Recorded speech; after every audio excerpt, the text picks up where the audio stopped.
ever forgotten your phone? When did you realize you'd forgotten it? I'm guessing you didn't just smack your forehead and exclaim, "Damn," apropos of nothing. The realization probably didn't dawn on you spontaneously. More likely you reached for your phone, pawing open your pocket or handbag, and were momentarily confused by it not being there. Then you did a mental re-step of the morning's events. Shit. In my case, my phone's alarm woke me up as normal, but the battery was lower than I expected. It was a new phone, and it had this annoying habit of leaving applications running that drained its power overnight. So, I put it on to charge while I showered instead of into my bag like normal. It was a momentary slip from the routine, but that was all it took. Once in the shower, my brain got back into the routine it follows every morning, and that was it. Forgotten. This wasn't just me being clumsy, as I later researched. It's a recognized behavioral function. Your brain doesn't just work on one level, it works on many. Like, when you're walking somewhere, you think about your destination and avoiding hazards. But you don't need to think about keeping your legs moving properly. If you did, the entire world would turn into one massive, hilarious Q-Q-op cosplay. I wasn't thinking about regulating my breathing. I was thinking about whether or not I should grab a coffee on the drive to work. I did. I wasn't thinking about moving my breakfast through my intestines. I was wondering if I'd finish on time to pick up my daughter Emily from nursery, or get stuck with another late fee. This is the thing. There's a level of your brain that quietly deals with routine so that the rest of it can think about other things. Think about it. Think about your last commute. What do you actually remember? Little, if anything, probably. Most common journeys blur together, and recalling any one in particular is scientifically proven to be difficult. Do something often enough, and it becomes routine. Keep doing it, and it stops being processed by the thinking bit of the brain, getting relegated to another part dedicated to dealing with it. Your brain keeps doing it without you thinking about it. Soon, you think about your route to work as much as you do keeping your legs moving when you walk. As in, not at all. Most people call it autopilot. But there's danger there. If you have a break in your routine, your ability to remember and account for the break is only as good as your ability to stop your brain going into routine mode. My ability to remember my phone being on the counter was only as reliable as my ability to stop my brain entering morning routine mode, which would dictate that my phone is actually in my bag. But I didn't stop my brain entering routine mode. I got in the shower as normal. Routine started. Exception forgotten. Autopilot engaged. My brain was back in the routine. I showered, I shaved, the radio forecast amazing weather. I gave Emily her breakfast and loaded her into the car. She was so adorable that morning. She complained about the bad sun blinding her, saying it stopped her having a little sleep on the way to nursery, and left. That was the routine.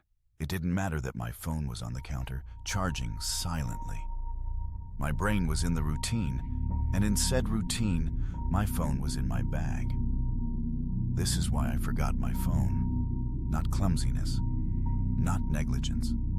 Nothing more than my brain entering routine mode and overriding the exception. Autopilot engaged. I left for work. It was a swelteringly hot day already. The bad sun had been burning since before my traitorously absent phone woke me. The steering wheel was burning hot to the touch when I sat down. I think I heard Emily shift over behind my driver's seat to get out of the glare. But I got to work, submitted the report, attended the morning meeting. It wasn't until I took a quick coffee break and reached for my phone that the illusion shattered. I did a mental re-step. I remembered the dying battery. I remembered putting it on to charge. I remembered leaving it there. My phone was on the counter. Autopilot disengaged. Again, therein lies the danger. Until you have that moment, the moment you reach for your phone and shatter the illusion, that part of the brain is still in routine mode. It has no reason to question the facts of the routine. That's why it's a routine. Attrition of repetition. It's not as if anyone could say, "Why didn't you remember your phone? Didn't it occur to you? How could you forget? You must be negligent." To do would miss the point. My brain was telling me the routine had been completed as normal, despite the fact that it hadn't. It wasn't that I forgot my phone. According to my brain, according to the routine, my phone was in my bag. Why would I think to question it? Why would I check? Why would I suddenly remember, out of nowhere, that my phone was on the counter? My brain was wired into the routine, and the routine was that my phone was in my bag. The day continued to bake. The morning haze gave way to the relentless fever heat of the afternoon. Tarmac bubbled. Direct beams of heat threatened to crack the pavement. People swapped coffees for iced smoothies. Jackets were discarded, sleeves rolled up, ties loosened, brows mopped. The park slowly filled with sunbathers and BBQs. Window frames threatened to warp. The thermometer continued to swell. Thank fuck the offices were air-conditioned. But, as ever, the furnace of the day gave way to a cooler evening. Another day, another dollar. Still cursing myself for forgetting my phone, I drove home. The day's heat had baked the inside of the car, releasing a horrible smell from somewhere. When I arrived on the driveway, the stones crunching comfortingly under my tires, my wife greeted me at the door. "Where's Emily?" Fuck. As if the phone wasn't bad enough. After everything, I'd left Emily at the fucking nursery. I immediately sped back to the building. I got to the door and started practicing my excuses, wondering vainly if I could charm my way out of a late fee. I saw a piece of paper stuck to it. "Due to vandalism overnight, please use side door. Today only." Overnight? What? The door was fine this morning. I froze. My knees shook. Vandals. A change in the routine. My phone was on the counter. I hadn't been here this morning. My phone was on the counter. I'd driven past because I was drinking my coffee. I'd not dropped off Emily. My phone was on the counter. She'd moved her seat. I hadn't seen her in the mirror. My phone was on the counter.